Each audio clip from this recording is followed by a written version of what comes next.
এই চিত্র সাভার বিরুলিয়ার সিটি বিশ্ববিদ্যালয়ের। শিক্ষার্থীর হামলায় ধ্বংসযজ্ঞে পরিণত হয়েছে শ্রেণীকক্ষ, পাঠদানের জিনিস, এমনকি পুরো ক্যাম্পাস। থুতু ছিটানোকে কেন্দ্র করে গতরাতে সংঘর্ষে জড়ায় সিটি ও ড্যাফোডিল বিশ্ববিদ্যালয়ের শিক্ষার্থীরা। সিটির শিক্ষার্থীদের অভিযোগ, ড্যাফোডিলের শিক্ষার্থীরা রাত 10টা থেকে ভোর 4টা পর্যন্ত অগ্নিসংযোগ, ভাঙচুর ও লুটপাট চালায়। গেট টেট ভাঙে একদম ভাঙতেছিল তখন বলছে গাড়িগুলো সব ভেঙে দে। যখন গাড়িগুলো ভেঙে যখন হচ্ছে না তখন বলে আগুন ধরায় দে।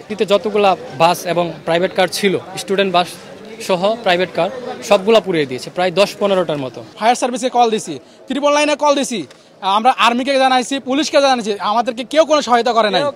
সংঘর্ষ থামলেও সকাল থেকেই বিশ্ববিদ্যালয় দুটিতে থমথমে অবস্থা বিরাজ করছে। বন্ধ ঘোষণা করা হয়েছে সব ধরনের ক্লাস পরীক্ষা। আতঙ্কে হল ছাড়ছেন সিটি বিশ্ববিদ্যালয়ের শিক্ষার্থীরা। চলে যাচ্ছে কারণ আমাদের কোনো নিরাপত্তা নেই, কারণ গত রাতে যেটা হয়েছে আমাদের কোনো প্রশাসন কেউ ছিল না আমাদের পাশে। আমাকে থাকার কথা ক্লাসে, আমরা এখন এই মাঠে দাঁড়ায় রয়েছি। ওরা তো ভিতরে ঢোকার জন্য গেট ভেঙে ফেলেছে। আমাদের তো নিরাপত্তাহীনতায় আমরা ভুগতেছি। এই অবস্থায় সিটি বিশ্ববিদ্যালয় পরিদর্শন করেন ড্যাফোডিল বিশ্ববিদ্যালয়ের প্রশাসনের কর্মকর্তারা। ক্ষমা চাওয়ার পাশাপাশি ক্ষতিপূরণের আশ্বাস দেন তারা। আবারও আমরা দুঃখ প্রকাশ করছি, ভবিষ্যতে যেন এই ধরনের কর্মকাণ্ড না ঘটে, তার জন্য একটা সৌহার্দ্যপূর্ণ পরিবেশ কিভাবে বজায় রাখা যায় সেই ব্যাপারে আমি আশা করি আমাদের ড্যাফোডিল বিশ্ববিদ্যালয় এবং সিটি ইউনিভার্সিটি সহ আশেপাশে যতগুলো বিশ্ববিদ্যালয় আছে সবাই একসাথে বসে ওই পরিবেশ আমরা বজায় রাখার জন্য সচেষ্ট হব। এমন হামলায় হতবিহ্বল সিটি বিশ্ববিদ্যালয়ের শিক্ষকরা।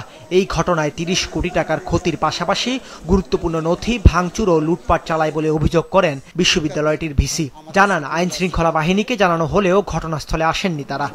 এখানে আক্রমণ করে কি করে, আমাদের গেট ভাঙচুর করে, আমাদের ওয়াল ভাঙচুর করে এবং আমাদের সামনের ফটকে প্রায় 13টার মতন গাড়ি ছিল, সেগুলো সম্পূর্ণ পুড়িয়ে দেয়। শুধু তাই নয়, তারা পরিকল্পিতভাবে আমাদের অফিস রুমে প্রবেশ করে এবং ভিসি, প্রভিসি, ট্রেজারার, রেজিস্টার সমস্ত রুমে যত কম্পিউটার তারা সেগুলো সব ভাঙছে। আইন শৃঙ্খলা রক্ষাকারী বাহিনী স্টুডেন্ট রিলেটেড কোনো অ্যাক্টিভিটিসে তারা নাক গলায় না। আরেক শিক্ষক হামলায় ব্যবহৃত অস্ত্র দেখিয়ে বলছিলেন নিরাপত্তা নিয়ে এখনো শঙ্কায় রয়েছেন তারা। যে প্রথমে 4-5টা ড্রোন উড়ে এসেছে আমাদের ক্যাম্পাসের উপরে এবং এই ড্রোনের মাধ্যমে আমাদের ক্যাম্পাসের কোথায় কোথায় আমাদের কি আছে, আমাদের ছাত্রছাত্রীরা কোথায় অবস্থান করছে, এই সব বিষয়গুলো পর্যবেক্ষণ করার পরে হামলাটা হয়েছে। তবে বিশ্ববিদ্যালয়ের অভিযোগ অস্বীকার করে পুলিশ জানায়, পরিস্থিতি নিয়ন্ত্রণে রাতভর কাজ করেছেন তারা।